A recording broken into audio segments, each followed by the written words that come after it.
Hello everyone, welcome to my YouTube channel PAPC pharma classes. Last class में हम opioid analgesic chapter discuss कर रहे थे और जैसा कि मैंने पहले भी बताया था कि ये वो ड्रग्स होती हैं जो कि ब्रेन के सेंट्रल पार्ट पे एक्ट करती है। और इसके अलावा अपोइड और दूसरे होते हैं नॉन अपोइड्स।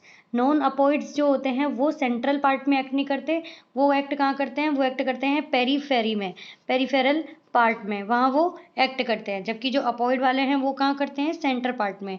इसके अलावा जो ओपोइड एनाल्जेसिक होते हैं उनके अंदर स्ट्रॉन्ग एनाल्जेसिक एक्टिविटी होती है, जबकि जो नॉन अपोइड होते हैं एनएसएआईडीज जो होती हैं उनके अंदर एंटी इन्फ्लामेटरी, एंटीपायरेटिक और एनाल्जेसिक तीनों एक्टिविटी होती है और अपोइड में सिर्फ स्ट्रॉन्ग एनाल्जेसिक एक्टिविटी होती है। अपोइड्स के कुछ हमने क्लासिफिकेशन देखे थे according to chemistry. Phenanthrene derivatives, morphine, codeine, thebaine, ये सब। मॉर्फिन जो है, जब मैंने कल बताया था कि ऐसे ओपियम का प्लांट होता है और उसके ऊपर ऐसे कैप्सूल जो है वो होता है, जिसको भी यहाँ से जिस भी किसान को कलेक्ट करना होता है यहाँ से इसका रॉ मटेरियल, वो क्या है कि वो यहाँ पे कट लगाता है, इंसाइज करता है और यहाँ से एक जो लेटेक्स है वो बाहर आता है और कुछ दिनों बाद देखता है वो कि जो लेटेक्स है इसके चारों तरफ यहाँ पे इकट्ठा हो गया। बाद में वो उसको वहाँ से कलेक्ट कर लेता है। ये क्या होता है कि ये जो एक प्लांट होता है, पॉपी प्लांट, पेपेवर सोमनीफेरम, ये यहाँ पे लिखा है पेपेवर सोमनीफेरम जो होता है उसका अनराइप कैप्सूल होता है। ठीक है, अनराइप कैप्सूल होता है। अगर कोई पूछे कि ओपियम का क्या है बायोलॉजिकल सोर्स, तो हमें बोलना है it obtained from dried latex, क्योंकि ये सूख गया ना, dried latex of raw capsule of plant papaver somniferum, यहाँ से ये ऑब्टेन होता है। और जो ये अब लेटेक्स मिला इसके अंदर जो मॉर्फिन है वो 10% प्रेजेंट होती है, कोडीन 0.5%, थियाबीन 0.2%, पेपेवरिन, नोस्केपिन ये नॉन एनाल्जेसिक होते हैं दोनों ही। पेपेवरिन जो है वो वेसो डायलेटर होता है। ठीक है, स्पास्मोडिक में जो है वो नोस्केपिन यहाँ पे काम आता है। ये हमने कल डिस्कस कर लिए थे। और इसके अलावा जो नोस्केपिन है उसका दूसरा नाम क्या होता है, नार्कोटीन। नार्कोटीन इसका नाम होता है और स्पास्मोडिक कफ में ये काम आता है। इसका मैकेनिज्म हमने देखा था कि act on substantia gelatinosa of dorsal bone and by inhibit the release of excitatory neurotransmitter. ये क्या है, ब्रेन का पार्ट है जहाँ से ये एक्साइटेटरी न्यूरोट्रांसमीटर को यहाँ से इसका रिलीज जो है कम कर देता है। ओपोइड रिसेप्टार्स जी प्रोटीन टाइप के रिसेप्टार्स होते हैं, म्यू, कप्पा, डेल्टा, ये तीनों कल बता दिए थे और तीनों का क्या क्या काम है वो भी हमने कल डिस्कस करा था। क्लासिफिकेशन अगर हम अकॉर्डिंग टू पहले केमिस्ट्री हमने पहले डिस्कस किया है, लेकिन अब इस हिसाब से देखें तो नेचुरल यानी कि जो नेचर से मिलती हैं वो कौन सी होती है, मॉर्फिन और कोडीन। सेमी सिंथेटिक यानी कि जो ये नेचर से मिली है इन्हीं में ही कुछ सिंथेसिस करके diacetyl morphine, pholcodine, ethyl morphine ये हमें मिलती है। सिंथेटिक, सिंथेटिक में पैथिडीन, मेथाडोन, ट्रेमाडोल, ये सब क्या है, सिंथेटिक है। ये याद रखनी है हमें कि नेचुरल कौन सी है, सेमी सिंथेटिक कौन सी है और सिंथेटिक कौन सी है। ठीक है, जो मॉर्फिन है, मॉर्फिन का कल साइड इफेक्ट ABCD इस हिसाब से हमने यहाँ पे पढ़े थे। कैसे, ABCD, ABCD। ए से एपोनिया इन न्यूबॉर्न, जो कि फिर नैलोक्सोन से ट्रीट होता है। एपोनिया मीन्स जो एब्सेंस ऑफ ब्रीथिंग होती है छोटे बच्चों के अंदर, तो उसमें क्या है कि मॉर्फिन की वजह से इसका साइड इफेक्ट होता है। अगर उसको इंजेक्शन मॉर्फिन का लग गया या कोई मॉर्फिन जो है उसके अंदर एडमिनिस्ट्रेड हो गई तो फिर उसको ट्रीट करने के लिए कौन क्या चीज़ काम मिलेंगे, नैलोक्सोन। बी का मतलब क्या, ब्रेडिकार्डिया और ब्रोंको कॉन्स्ट्रिक्शन। ब्रेडिकार्डिया का मीन्स जो हार्ट पे एसिटाइल कोलिन रिसेप्टर है उनके थ्रू यहाँ पे क्या है, हार्ट रेट जो है वो कम होगी और कम होने की वजह से ब्रेडिकार्डिया, और लंग्स पे कम होगी तो ब्रोंको कॉन्स्ट्रिक्शन। सी का मतलब क्या, कॉन्स्टिपेशन। जो इंटेस्टाइन है वहाँ पे मिसेंट्रिक न्यूरॉन्स का एक जाल होता है जिनसे क्या है वहाँ पे एसिटाइल कोलिन रिलीज होता है। तो वो एसिटाइल कोलिन जब रिलीज होता है तो वो इंटेस्टाइन को क्या है कि वहाँ पे, ये जैसे इंटेस्टाइन है यहाँ पे क्या करेगा, इसको कॉन्ट्रैक्ट करेगा, जिससे कि क्या है कि यहाँ पे मतलब डायरिया और जो नॉर्मल हमारा फीकल मटेरियल है यहाँ से आगे पास आउट होगा। ठीक है, और यही अगर ज़्यादा कॉन्ट्रैक्ट हो जाए तो डायरिया हो जाएगा। लेकिन अब एसिटाइल कोलिन को ये क्या है, मॉर्फिन रोक रही है, तो ये क्या है, कॉन्ट्रैक्ट ही नहीं होगा। कॉन्ट्रैक्ट ही नहीं होगा तो आगे फीकल मटेरियल नहीं जाएगा और वहाँ पे क्या है कि कॉन्स्टिपेशन हो जाएगा। डी का मतलब क्या, डिपेंडेंस, टॉलरेंस, नोजिया, वोमिटिंग। ये जब कोई भी मॉर्फिन लेने वाला है तो उस पर डिपेंड हो जाएगा, टॉलरेट हो जाएगी बॉडी। आज 1 mg, कल 2 mg, परसों 5 mg बढ़ती चली जाएगी और फिर एक दिन ऐसा आएगा कितनी भी mg ले लो लेकिन इफेक्ट नहीं होगा। नोजिया एंड वोमिटिंग, ये क्या है, ये एपोमोर्फिन जो है उसका काम होता है। एपोमोर्फिन हमने इमेटिक्स चैप्टर में पढ़े थे, उसका काम होता है कि वोमिटिंग को इंड्यूस कराना। ठीक है, अब देखते हैं आगे कोडीन। कोडीन क्या होती है? Codeine it is methyl morphine and use as antitussive drug. ये क्या है कि ड्राई कफ में काम आती है। जो कोडीन होती है वो ड्राई कफ में काम आती है, एंटीटसिव ड्रग होती है। इसका भी साइड इफेक्ट क्या है? कॉन्स्टिपेशन, क्योंकि ये इंटेस्टाइन की जो वॉल है उसको कॉन्ट्रैक्ट नहीं होती है इसके अंदर। वो क्यों कॉन्ट्रैक्ट नहीं होती? क्योंकि जो मिसेंट्रिक न्यूरॉन्स है और उनसे रिलीज होने वाला एसिटाइल कोलिन है उसका अमाउंट यहाँ पे क्या है? कम हो जाता है। कम होने की वजह से कॉन्ट्रैक्ट नहीं होती और आगे जो है वो रिलीज नहीं होता फीकल मटेरियल। तो इसलिए क्या है कि कॉन्स्टिपेशन इसका साइड इफेक्ट है। फ्लोकोडीन, फ्लोकोडीन एंटीटसिव ड्रग है। फ्लोकोडीन कोडीन में ही कुछ चेंज करके फ्लोकोडीन है, ये भी एक एंटीटसिव ड्रग है। Heroin chemically it is diacetyl morphine, chemically ये डाई एसिटाइल मोर्फिन होती है। हेरोइन जो होती है ये इसके अंदर ये मोर्फिन से 2 से 3 time more strong analgesic activity दिखाती है। भाई मोर्फिन तो है ही स्ट्रॉन्ग एनाल्जेसिक, इससे 2 से 3 गुना ज़्यादा ये स्ट्रॉन्ग एनाल्जेसिक एक्टिविटी दिखाती है। और ये बनती कैसे है? ये बनती है एसिटाइलेशन के थ्रू। कैसे? एसिटाइलेशन के थ्रू। जो मोर्फिन है उसके अंदर C3 और C6 पोजीशन के ऊपर OH ग्रुप लगा होता है। अगर इस OH ग्रुप को हटा के यहाँ पे लगा दिया जाए, क्या यहाँ पे लगा दिया जाए OCOCH3 मीन्स एसिटाइल ग्रुप लगा दिया जाए, तो वो क्या है? वहाँ पे एसिटाइलेशन हो जाएगा। तो ये जो हेरोइन है वो बन जाएगी it is diacetyl morphine and 2 to 3 time more stronger than morphine. तो इसलिए ये क्या है? हेरोइन है। ये देखो आगे लिखा भी है 2 से 3 time more strong. Piperidine derivative, next है क्या? पाइप्रीडीन डेरिवेटिव। पाइप्रीडीन डेरिवेटिव के अंदर जो ड्रग आती है वो कौन कौन सी आती है? ये क्या है कि सबसे पहले है पैथिडीन, इसके अंदर ड्रग है सबसे पहले पैथिडीन। पाइप्रीडीन के अगर जर्नल स्ट्रक्चर देखें तो ये इस टाइप से होती है पाइप्रीडीन, एक नाइट्रोजन और सिंपल यहाँ पे बाकी कार्बन। ठीक है, अब जो ये अगर इसके अंदर रिंग बना दें तो ये बन जाती है क्या? पायरीडीन। अगर रिंग मैं यहाँ से हटा देती हूँ, देखो एक बार फिर बनाते हैं, यहाँ पे इस तरीके से बनाया तो ये क्या बन जाएगी? पाइपरीडीन। अगर मैंने ये इस तरीके से बना के रिंग बना दी तो ये बन जाएगी क्या? पायरीडीन। तो ये क्या है? इनकी रिंग है। अब इसके अंदर जो आती है वो आती है पैथिडीन। पैथिडीन जिसका दूसरा नाम क्या होता है? मैप्रीडीन। क्या होता है? मैप्रीडीन। और ये जो मैप्रीडीन होती है ये क्या है कि ये सिंथेटिक एनाल्जेसिक है। ये सिंथेटिक ड्रग होती है, अपन ने थोड़ी देर पहले देखे थे, नेचुरल सिंथेटिक, सेमी सिंथेटिक। ये सिंथेटिक होती है और ये एनाल्जेसिक एक्टिविटी यहाँ पे शो करती है। जो इसकी एनाल्जेसिक एक्टिविटी है वो मॉर्फिन के बराबर होती है। किसकी?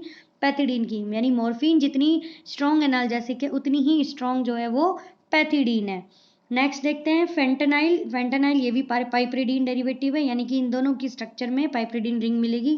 फेंटेनाइल एक पैथिडीन कॉन्जिनर है। कॉन्जिनर मीन्स कि इसकी स्ट्रक्चर सिमिलरिटी जो है वो पैथिडीन के बराबर है, तो पैथिडीन की जैसी है, इसलिए ये पैथिडीन कॉन्जिनर है। और जो फेंटेनाइल है, फेंटेनाइल मॉर्फिन के अपन ने पढ़ी थी बराबर होती है पैथिडीन स्ट्रॉन्ग एनाल्जेसिक एक्टिविटी। लेकिन जो मॉर्फिन है इससे भी 100 से 50 टाइम, यानी 50 से 100 टाइम जो फेंटेनिल है वो ज़्यादा स्ट्रॉन्ग एक्टिविटी शो करती है। फेंटेनिल मॉर्फिन से 50 से 100 गुना ज़्यादा स्ट्रॉन्ग एनाल्जेसिक एक्टिविटी शो करती है। अब आप कहोगे कि मॉर्फिन तो ऑलरेडी इतनी स्ट्रॉन्ग है, फिर जो फेंटेनिल है ये उससे भी 100 से 50 गुना ज़्यादा स्ट्रॉन्ग है, तो फिर इसका काम कहाँ पे है? इसका काम जो होता है वो होता है मेनली किसमें? न्यूरोलेप्टिक एनाल्जेसिया में। किसमें? न्यूरोलेप्टिक एनाल्जेसिया में, या फिर इसका दूसरा नाम होता है ट्राइजेमिनल एनाल्जेसिया। ट्राइजेमिनल एनाल्जेसिया इसके अंदर इसका नाम होता है। ठीक है, अब जो ये है कि यहाँ पे ये फेंटेनिल कैसे काम में ली जाती है और ये दो नाम मैंने बताए ये क्या होते हैं। देखो जब फेंटेनिल को एक दूसरी ड्रग होती है ड्रोपेरिडोल, कौन सी? ड्रोपेरिडोल। जब फेंटेनिल को ड्रोपेरिडोल के साथ मिलाते हैं तो वो वहाँ पे काम आती है ट्राइजेमिनल न्यूरोलजेसिया या फिर न्यूरोलेप्टिक एनाल्जेसिया के अंदर। अब ये ट्राइजेमिनल न्यूरोलजेसिया या ये न्यूरोलेप्टिक एनाल्जेसिया दोनों एक ही बात है, और ये होती क्या है? जो हमारी क्रैनियल नर्व होती है, कौन सी nerve? Cranial nerve. 5th number की जो क्रैनियल नर्व होती है, 5th नंबर की क्रैनियल नर्व का नाम होता है ट्राइजेमिनल। क्या होता है? ट्राइजेमिनल। ट्राई का मतलब क्या है? ये 3 जगह डिवाइड होती है। ये क्या है कि एक तो होती है फोरहेड में, डिवाइड। जो हमारा चेहरा है, मान लो मैं इसको ऐसे बताऊं, ये हमारा चेहरा है, ये हमारे यहाँ पे दुकान, ये हम यानी आंखें, या हम क्या मान लो कोई चश्मा पहनता है तो यहाँ चश्मा, और इस तरीके से यहाँ पे कान। जैसा कि मुझे चश्मा है तो ऐसे ही यहाँ पे। अब क्या है कि ये जो ट्राइजेमिनल नर्व है, इसका काम क्या हुआ यहाँ पे। एक तो ये क्या है कि क्रैनियल नर्व है, 5th नंबर की क्रैनियल नर्व है। और ये क्या है कि एक तो आपके क्या है कि फोरहेड के ऊपर इसकी एक 3 टाइप से डिवाइड होएगी। फोरहेड के ऊपर जाएगी एक तो इसकी नर्व, दूसरी जो जाएगी वो आपके चिक्स में जाएगी, और तीसरी जो जाएगी वो आपके मैंडिबल में जाएगी, यानी कि चिन के पास यहाँ पे ये जाएगी। एक सेकेंड, जो थर्ड नर्व है वो जाएगी आपके ये अंदर जबड़े के अंदर, जो दांत है, जॉज है जो आपके यहाँ पे। यानी कि दोबारा मैं बताऊँ, 1st नंबर पे जो एक जाएगी वो जाएगी फोरहेड पे, सेकेंड जो जाएगी वो आपके जाएगी चिक्स पे, और जो थर्ड जाएगी वो आपके जाएगी जॉज के अंदर। ठीक है, तो ये इस तरीके से यहाँ पे ये ट्राइजेमिनल जो है यहाँ पे नर्व डिवाइड होती है। अब जो हमारे ये फेंटानिल है, इसके साथ ड्रोपेरिडोल मिला दिया, फिर ये काम आएगा इसी नर्व के थ्रू। जो दर्द होता है, पेन होता है, जो सीवियर पेन, सबसे ज़्यादा सीवियर पेन जो होता है वो इन्हीं का ही होता है, नर्व्स का पेन। तो इसके अंदर काम आती है ये फेंटानिल और ड्रोपेरिडोल का कॉम्बिनेशन, जो कि फेंटानिल है 50 से 100 गुना ज़्यादा more potent, more strong analgesic activity दिखाती है, किससे, मॉर्फिन से। और फिर ये ट्राइजेमिनल न्यूरोल जैसी हमें काम आते हैं। तो इस तरीके से जो है ये इनका फेंटानिल का काम है। आगे चलते हैं, नेक्स्ट देखते हैं डाइफिनाइल हेप्टेनोन डेरिवेटिव्स, केमिस्ट्री के अकॉर्डिंग है। मेथाडोन इसके अंदर ड्रग आती है, कौन सी आती है, मेथाडोन। मेथाडोन का मेन यूज होता है मॉर्फिन विड्रॉल सिम्टम्स के अंदर, वेरी इंपॉर्टेंट है ये। इसका मतलब क्या हुआ कि जब कोई कैंडिडेट मॉर्फिन है उसको बराबर ले रहा है, डोज ले रहा है, लेकिन कुछ रीजन से बाद में उसने छोड़ दी, और छोड़ने की वजह से जो उसको सिम्टम्स दिखे, जैसे कोई बराबर रोजाना रात को अल्कोहल ड्रिंक करता है, अब वो रोज अल्कोहल ड्रिंक करता है, लेकिन उसने 10 दिन, 15 दिन, 1 महीने, 1 साल करी, फिर उसने एक दिन सडनली नहीं करी, उस नहीं करने की वजह से फिर उसको जो सिम्टम्स दिखाई देते हैं उसको बोलेंगे विड्रॉल सिम्टम। तो ऐसे ही जो मॉर्फिन विड्रॉल सिम्टम्स हैं उनको कंट्रोल करने के लिए मेथाडोन जो है वो प्रिस्क्राइब की जाती है। नेक्स्ट है endogenous opioid peptides. Endogenous opioid peptides, इसको थोड़ा समझेंगे कि ये क्या होता है। एंडोजीनस ओपोइड पेप्टाइड्स जो होते हैं, देखो एंडोजीनस मीन्स बॉडी के अंदर, ओपोइड्स होती हैं, और पेप्टाइड्स क्या होते हैं कि जो हमारे अमीनो एसिड है, अमीनो एसिड एक दूसरे से लिंक होते हैं किसके थ्रू, प्रोटीन के थ्रू, वो सॉरी पेप्टाइड बॉन्ड के थ्रू, और जो प्रोटीन है वो अमीनो एसिड से मिलके बनते हैं। ठीक है, तो ये वही पेप्टाइड है, और इनका नेचर क्या होता है, लेकिन अपोइड जैसा होता है। किसका जैसा होता है, अपोइड जैसा इनका नेचर होता है। अब क्या है कि ये जो एंडोजीनस है ये बॉडी के अंदर ही बनते हैं, और ये 3 टाइप के होते हैं। इनका एक्शन जो होता है मॉर्फिन जैसा होता है, सबका एक्शन मॉर्फिन जैसा होता है। एंडोर्फिन, एंकेफेलिन, डाइनोर्फिन, ये तीनों होते हैं। क्या, EED, एंडोर्फिन, एंकेफेलिन और डाइनोर्फिन। जो एंडोर्फिन है, बीटा एंडोर्फिन होती है ये, इसके अंदर मेन जो है ये यही है बीटा एंडोर्फिन, इसी को दिया जाता है, मतलब यही ज़्यादातर होती है बॉडी के अंदर। 31 एमिनो एसिड से मिलकर बनी हुई होती है, एक्ट ऑन म्यू रिसेप्टार, जो म्यू रिसेप्टार है उस पर एक्ट करती है। और जो मॉर्फिन है उसका कौन सा होता है, म्यू 1 रिसेप्टार, म्यू ही होता है लेकिन म्यू 1 रिसेप्टार। ये क्या है, एंडोर्फिन। एंकेफेलिन, दे आर पेंटापेप्टाइड, और ये क्या है, मिथियोनिन और ल्यूसीन टाइप के एंकेफेलिन होते हैं। इनका जो मिथियोनिन है उनका काम म्यू और डेल्टा पे होता है, जबकि जो ल्यूसीन है उसका काम सिर्फ डेल्टा पे होता है। ठीक है, डाइनोर्फिन का काम कपा रिसेप्टर पे होता है, लेकिन थोड़े बहुत ये म्यू और डेल्टा पे भी काम करते हैं। यानी कि जो ये यहाँ पे क्वेश्चन जो मेन अराइज होता है वो होता है एक तो बीटा एंडोर्फिन के ऊपर, जो कि 31 एमिनो एसिड से मिलकर बना हुआ होता है, और ये तीनों क्या है, एंडोजीनस अपोइड रिसेप्टर है। ये काम कैसे आता है, मान लो किसी को चोट लग गई, थोड़ी बहुत चोट लगी या ज़्यादा लगी, ये क्या है कि जब कुछ कैंडिडेट ऐसे होते हैं जिनके अंदर चोट लग जाती है, लेकिन उनको क्या है कि फ़र्क नहीं पड़ता, ज़्यादा कोई पेन नहीं होता। क्यों, क्योंकि उनके अंदर ये वाले जो पेप्टाइड्स है, एंडोजीनस अपोइड पेप्टाइड्स, इनका सिक्रेशन ज़्यादा होता है। लेकिन कुछ को थोड़ी सी चोट लगने पे भी दर्द होने लग जाता है, तो उसके अंदर इनका सिक्रेशन कम होता है। अब ये मॉर्फिन लाइक एक्शन तो शो करते ही हैं, इसलिए इनका इस टाइप का एक्शन होता है। ठीक है, नेक्स्ट आगे चलते हैं। ओपोइड एंटागोनिस्ट, कौन से, ओपोइड एंटागोनिस्ट। ओपोइड एंटागोनिस्ट ये क्या होते हैं कि जो जस्ट अपोजिट काम करे अपोइड रिसेप्टार्स के, या तो उनको ब्लॉक करे, या फिर जो ड्रग्स अपोइड ड्रग्स होती हैं उनके अगेंस्ट एक्शन करे, उनको बोलते हैं अपोइड एंटागोनिस्ट। जैसे कि फर्स्ट है नैलोरफीन। कौन सा? नैलोरफीन। ये क्या है? केमिकली एन एलाइल नॉरमोर्फिन होता है। एन एलाइल नॉरमोर्फिन होता है। ये प्योर एंटागोनिस्ट नहीं होता। प्योर एंटागोनिस्ट नहीं होता। इसका मतलब क्या हुआ कि कभी तो ये एक्शन को ब्लॉक कर देता है, कभी उसको सपोर्ट करता है। जैसे कि मान लो हमारा कोई फ्रेंड है और वो फ्रेंड कभी तो, एक फ्रेंड तो ऐसा हुआ कि जो ऑलवेज हमारा सपोर्ट करेगा, और एक फ्रेंड ऐसा हुआ जो कि कभी सपोर्ट कर भी सकता है लेकिन कुछ कंडीशंस में वो हमें छोड़ के भाग भी सकता है। तो इस टाइप से ही नैलोरफीन है, ये दूसरे वाली फ्रेंड के जैसा। ये कभी तो क्या है, उसको ब्लॉक कर देगा, कभी क्या है कि वहाँ पे ब्लॉक नहीं करेगा। तो ऐसे ही नैलोरफीन जो है वो एन एलाइल नॉरमोर्फिन है। नेक्स्ट है नैलोक्सोन।